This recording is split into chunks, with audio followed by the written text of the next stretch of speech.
오늘 우리 교독된 말씀은 신약성경 베드로후서 3장 9절 말씀입니다.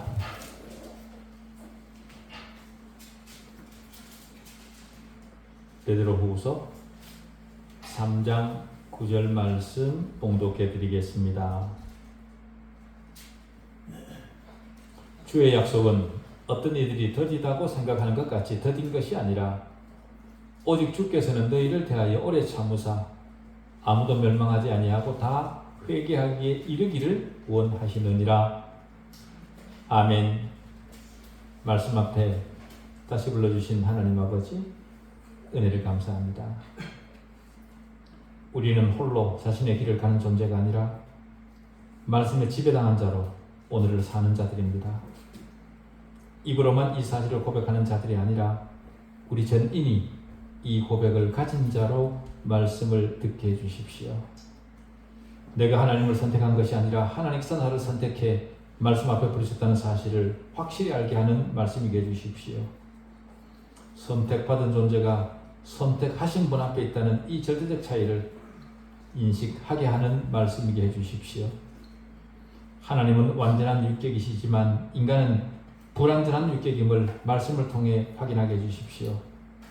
불완전한 유격은 그의 이해와 선택이 불일치를 만들어내는 존재임을 알게 해주십시오.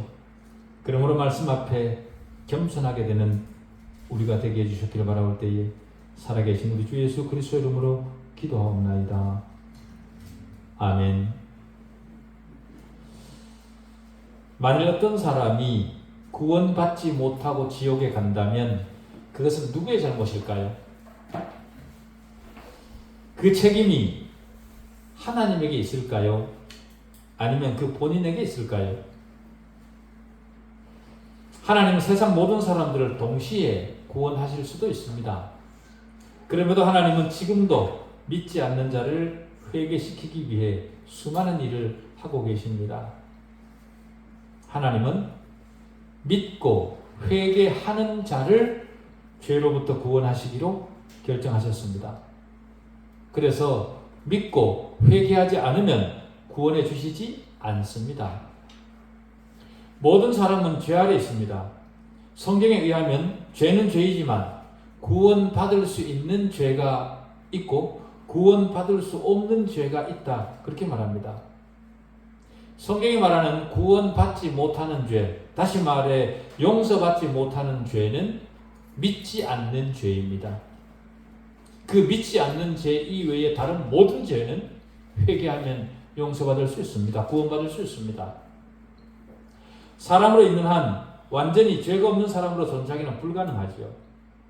사람이 살아가면서 불가항력적으로 지을 수밖에 없는 죄는 회개하면 용서해 주시겠다는 것이 성경의 약속입니다.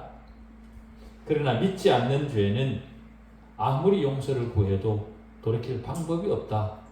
성경은 그렇게 말합니다. 사람이 믿지 않는 죄 가운데 계속 머물러 있다면 그는 영원히 구원받지 못할 저주 아래 놓일 것입니다. 그러나 그런 자들을 죄와 멸망의 길에서 의와 영생의 길로 이끄시기 위해 하나님은 지금도 많은 일을 하고 계십니다. 하나님께서는 죄의 길, 곧 지옥에 이르는 길에 온갖 장애물을 설치해 놓으셨습니다. 다시 말해 지옥 가는 길을 힘들고 고통스럽도록 만들어 놓으신 거죠. 모든 사람이 지옥에 가지 않기를 바라시는 하나님의 마음입니다. 오늘날 많은 사람들이 그리스도인의 삶이 너무 어렵습니다. 그렇게 말을 하는 경우를 봅니다만은 주님은 뭐라고 말씀하시냐면 내 멍에는 쉽고 내 짐은 가볍다. 그렇게 말씀하셨습니다. 하나님의 의도를 파악하지 못하고 영생의 길을 내 힘으로 걸어내려고 하니 힘이 든 겁니다. 잠언 13장 15절은 이렇게 얘기합니다. 사악한 자의 길은 험하니라. 사악한 자가 누굽니까? 지옥으로 가는 자들이죠. 그들의 길은 험하다 그럽니다. 하나님께서 지옥으로 가는 자들의 길에 많은 장애물을 설치해 놓으셨기 때문에 험할 수밖에 없습니다. 지옥으로 가는 길에 하나님께서 설치해 놓으신 첫 번째 장애물은 성경입니다. 정상적 이성을 가진 사람은 죄의 길을 얼마 가지 못해서 성경이 자신이 걷고 있는 길을 막고 있다는 것을 발견하게 하도록 합니다. 성경은 세상에서 죄에 대한 최대의 장애물입니다. 성경은 죄가 어떤 것이고 그 결과는 어떤 것인지에 대해 많은 묘사와 경고와 권면을 담고 있습니다.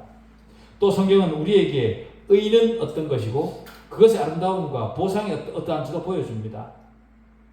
성경은 인간을 향한 하나님의 사랑을 다양한 방식으로 표현해서 인간에게 제시합니다.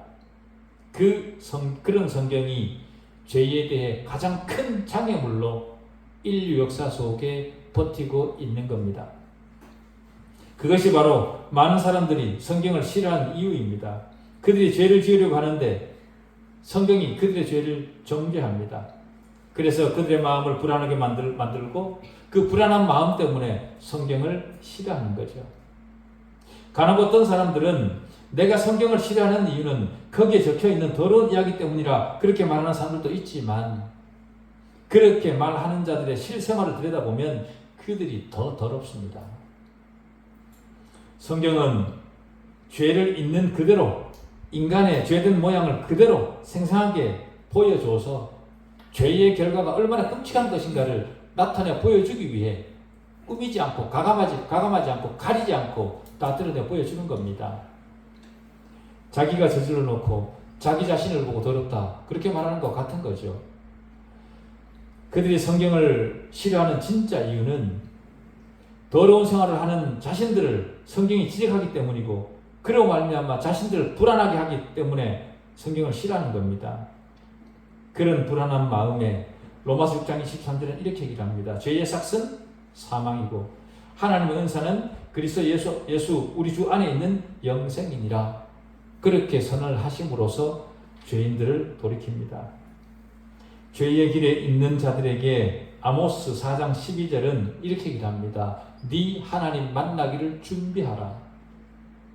네 하나님 만나기를 준비하라. 그런 말씀으로 그들을 각성케 하고요. 요한복음 3장 16절은 하나님이 세상을 이처럼 사랑하사 독생자를 주셨으니 이는 그를 믿는 자마다 멸망하지 않고 영생을 얻게 하려 하심이라. 그런 말씀으로 많은 사람들을 돌이킵니다. 성경은 내게 오는 자는 결코 내가 내쫓지 않겠다. 그렇게 약속합니다.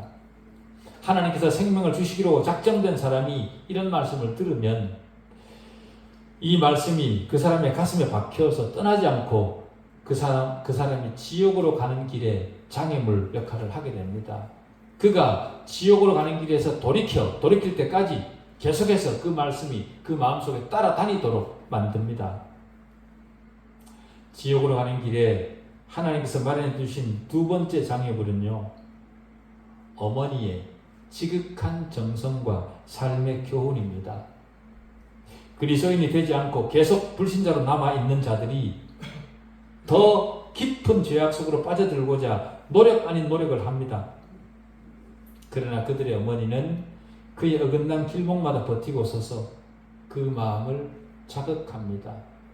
죄 속에 빠져들 때마다 어머니가 내 눈앞에 어른거리도록 만들어서 그로 하여금 죄 속에 들어가지 않도록 머뭇거리게 하지요.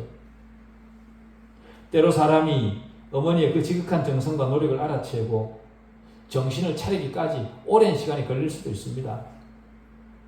한 젊은 사람이 탄광에서 일하기 위해 탄광촌으로 갔다고 합니다. 낮에는 일을 하고 밤에는 매일 도박을 했기 때문에 탄광에서 일해서 버는 수입보다가 도박으로 날리는 돈이 더 많았다고 합니다.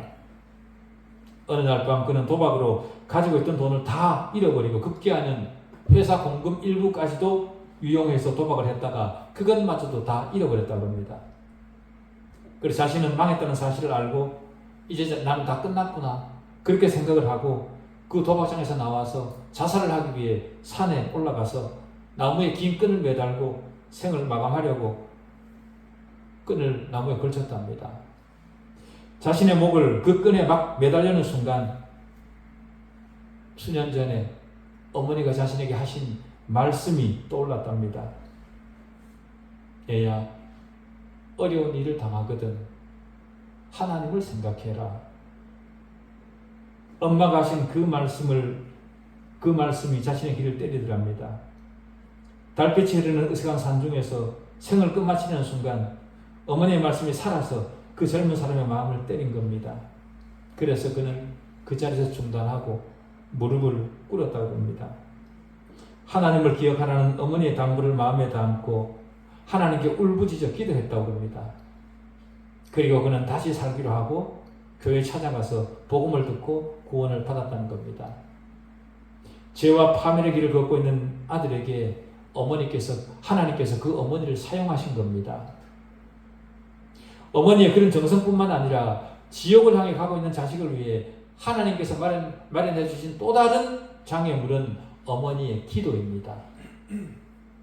지금 우리와 함께 앉아 예배를 드리는 어떤 권사님의 아들이 지금은 예배를 쉬고 있습니다마는 그 아들이 어머니에게 이런 말을 한답니다. 엄마, 나는 나를 향한 엄마의 기도를 늘 기억해. 그런 말을 한다고 합니다. 우리 마음이 극도로 강팍해졌을 때 우리는 종종 어머니의 가르침을 무시하기도 하지만 어머니의 기도를 무시하기는 참으로 어렵습니다. 혼자 몰래 숨을 죽이고 자신을 위해 기도하는 어머니의 기도는 절박한 순간에 그를 구원으로 이끄는 하나님의 또 하나의 장치입니다. 그렇기 때문에 어머니 되시는 분들은 자식의 구원을 위해 쉬지 않고 기도해야 합니다.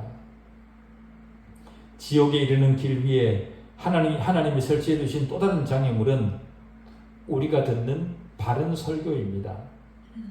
얼마나 많은 사람들이 그들이 듣거나 읽은 바른 설교를 통해 하나님께로 돌아왔는지 모릅니다.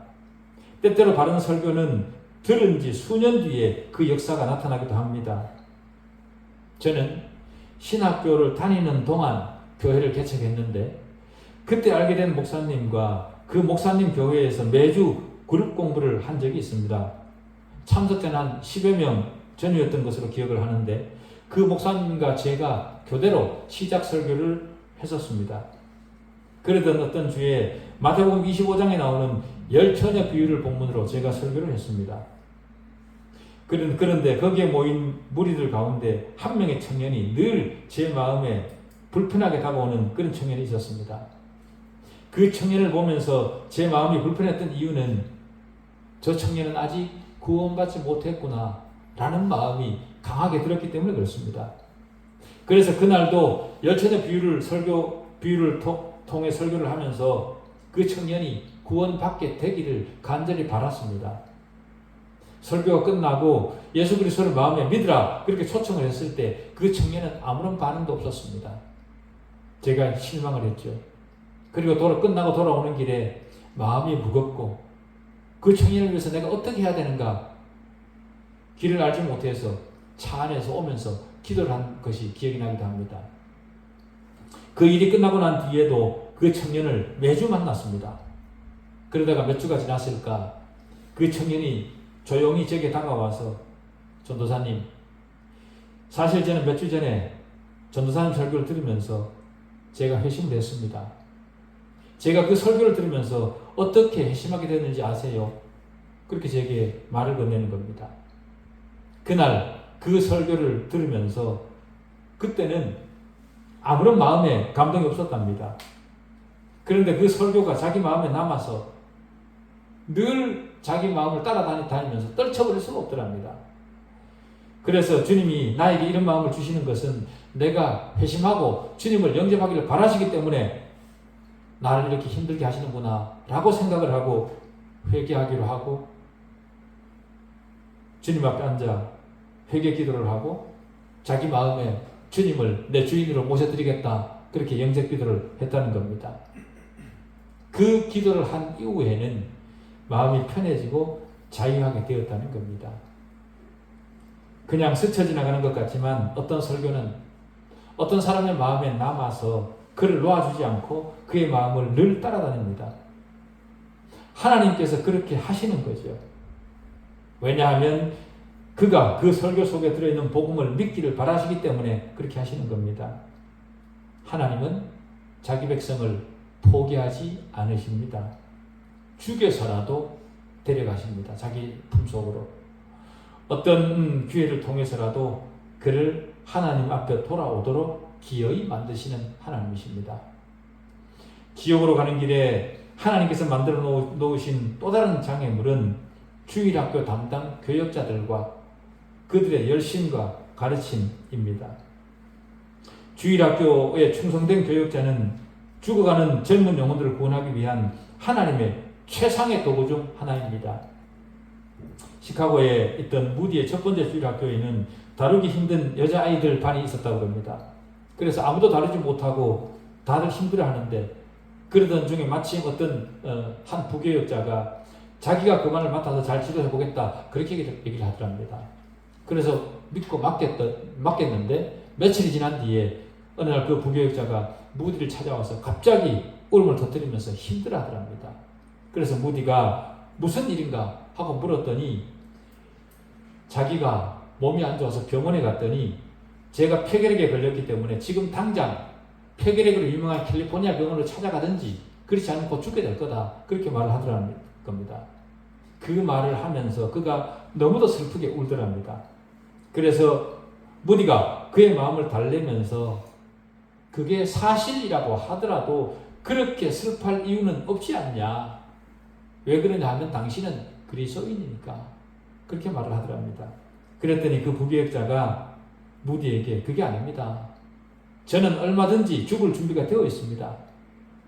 그러나 제가 이 주일학교를 맡아 지도를 해왔는데도 그중 한 사람도 구원받게 하지 못한 것 같은데 내가 이렇게 떠나야 된다니 그게 너무 슬픕니다. 그렇게 말을 하더랍니다.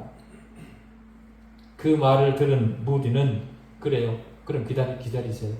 내가 마차를 구해올 테니 우리가 그걸 타고 다니면서 그들을 신방합시다. 폐결핵이 걸렸으니 잘 못 걸을 거 아닙니까? 그래서 마차를 가지고 타고 다니면서 그들을 신방을 하면서 당신은 그들을 하나씩 그리스도께 인도하시기를 바랍니다. 그렇게 말을 했다고 합니다. 무디는 얼굴이 창백한 그 부교역자를 마차에 태우고 소녀들의 집을 신방하기 시작을 했고 그는 그들에게 복음을 전했는데 어느 날은 너무 피곤해서 집에 실려갈 때도 있었다고 합니다. 그렇지만 포기하지 않고 신방은 계속되었고 마침내는 소녀들 중에 한 명만 빼고 모두 구원을 받게 되었다고 합니다. 구원을 받은 그 소녀들은 담당 부교역자의 지병 소식을 듣고 매일 모여서 기도했고 그러던 중에 구원받지 못한 나머지 한 명 소녀도 구원을 경험하고 그리스도를 영접했다고 합니다. 그리고 이제 그가 캘리포니아에 있는 유명한 결핵병원으로 옮겨가기 위해 떠나게 되었을 때 무디가 그를 환송하기 위해 열차에 나갔다고 합니다. 무디와 그가 열차를 기다리고 있을 때 그 소녀들이 작별 인사를 하기 위해 하나씩 모여들더랍니다. 작별 인사를 하고 열차가 역을 막 떠나갈 때 그 소녀들과 부교역자는 하늘에서 만나자라는 표현으로 손가락으로 하늘을 가리켰다고 합니다. 사람이 지금 어떤 형편에 있든지 사람에게 가장 절박하고 가장 다급한 문제는 구원입니다. 구원은 선택이 아닙니다. 받으면 좋고 못 받아도 그만인 그런 문제가 아닙니다. 다른 모든 문제는 차치하고라도 구원 문제부터 해결하고 이 땅에서의 삶을 지속해야 됩니다. 왜 그런가 하면 이 땅을 떠나면 구원의 기회가 다시 주어지지 않기 때문에 그렇습니다. 이 땅을 사는 동안에만 구원의 기회가 있는 겁니다. 더구나 우리는 언제 이 땅을 떠나게 될지 아무도 모릅니다. 그렇기 때문에 세상을 살아가는데 가장 다급하게 해결해야 될 문제는 우리 구원의 문제입니다. 때로 하나님은 죄의 길에 친절한 말 한마디나 행동 하나를 장애물로 던져 놓으시기도 합니다. 한 여자가 도심 거리가 내려다보이는 창가에 서 있었다고 합니다. 그때 저 멀리서 술주정뱅이 한 명이 다가오더랍니다. 자세히 봤더니 자기가 아는 사람들합니다. 누구냐면 옛날 다른 도시에서 시장까지 했었던 그런 사람이었는데 이제는 돈 한 푼 없는 술주정뱅이가 되어서 그렇게 비틀거리고 걸어오더라는 겁니다. 그런데 늦게 들었더니 그 술주정뱅이는 자살하기로 작정을 하고 강쪽으로 걸어가다가 잠시 마음에 생각이 떠오르기를 술집에 들어가서 한 잔만 더 마시자. 그동안 내가 저 술집에다 갖다 준 돈이 얼마인데 술 한 잔 정도야 공짜로 주지 않겠냐. 그렇게 생각을 하고 그 술집으로 들어가서 술 한 잔을 청하고 지배인에게 지금 저는 돈이 없습니다. 그렇게 말을 했답니다. 돈을 낼 때는 그렇게 친절하던 그 지배인이 돈이 없다 그러자 당장 쫓아내더랍니다. 창문 밖을 내려다보고 있던 그 여자는 그 불쌍한 사람이 거리 옆 도랑에서 몸을 일으킨 것을 보고 그에게 달려가서 자신의 손수건으로 그 얼굴에 묻은 진흙을 씻어내주고는 오늘 우리가 모임을 하는데 그 모임에 같이 가봅시다. 그곳은 밝고 따뜻할 뿐만 아니라 모든 사람이 당신을 반겨줄 겁니다. 그 말을 듣고 그 여자의 손에 끌려서 그 모임에 함께 나가서 자리에 앉았고 모임이 시작되자 한 사람씩 돌아가면서 간증을 했다고 합니다.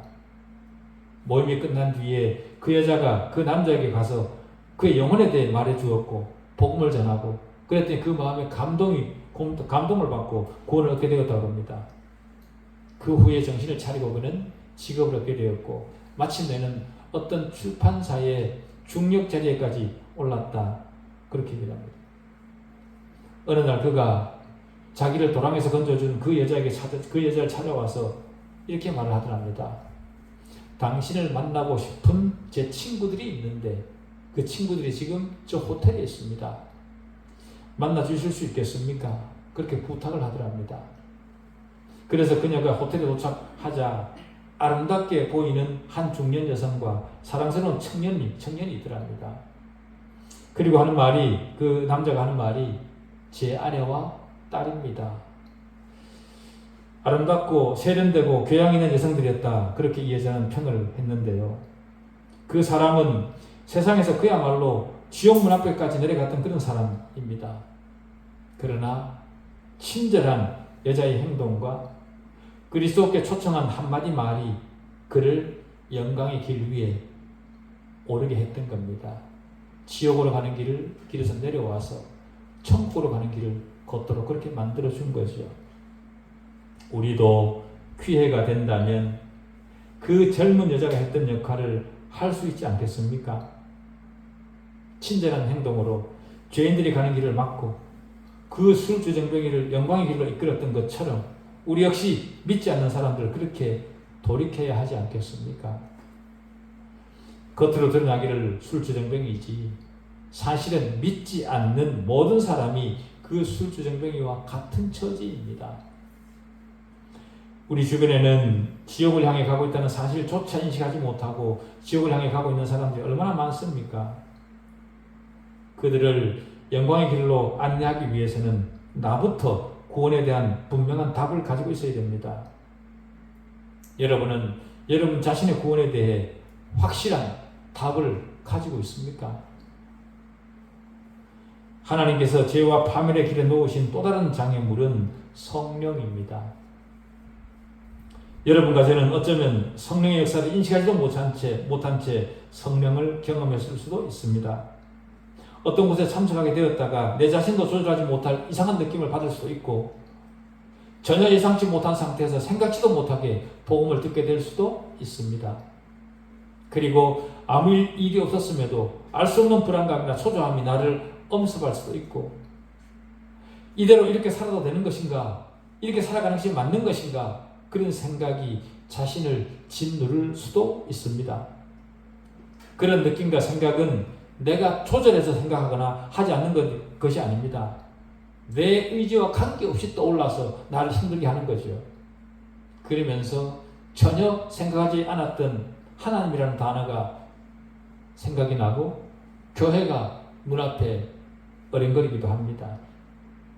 그것은 하나님께서 그가 지옥에 이르는 길을 가지 못하도록 지옥 가는 길을 하나님께서 방해하시는 그런 겁니다. 그렇게 가로막고 하나님 자신의 영을 그에게 보내신 겁니다. 그럴 때 체면이나 사람과의 관계를 생각하고 머뭇거릴 것이 아니라 하나님을 부르시며 굴복하고 그리스도를 영접해야 됩니다.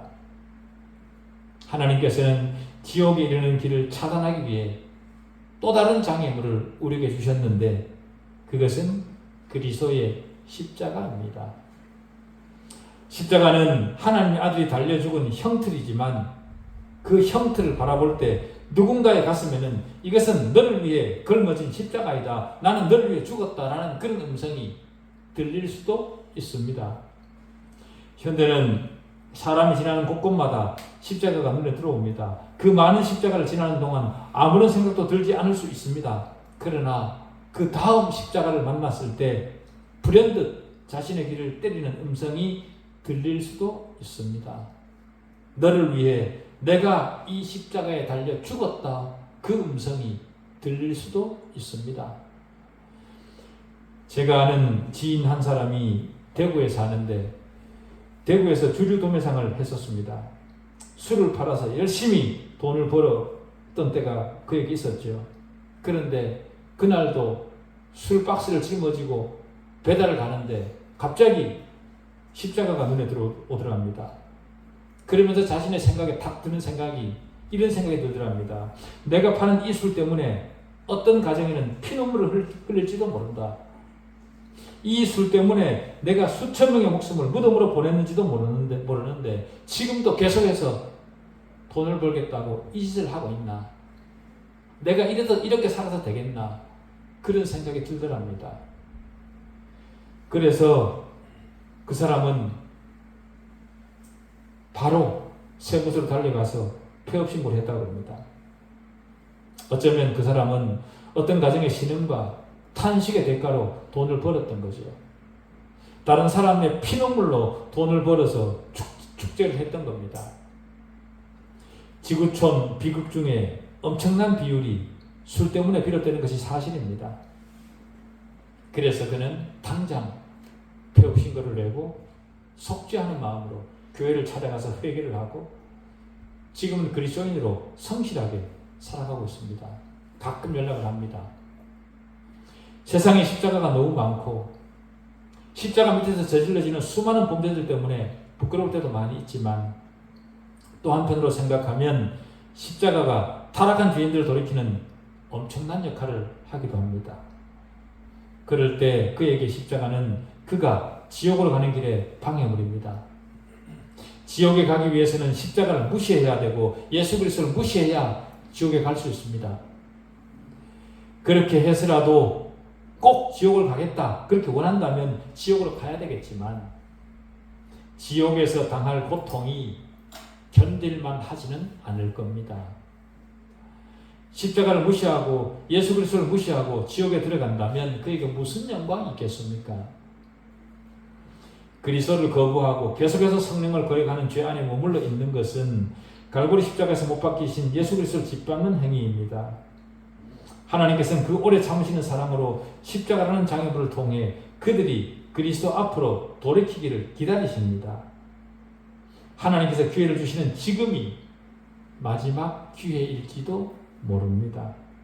그러니 주님을 영접하심으로 지옥을 향해 가던 길을 멈추고 천국을 향해 가는 길로 돌이키는 모두가 되기를 바랍니다. 기도하시겠습니다.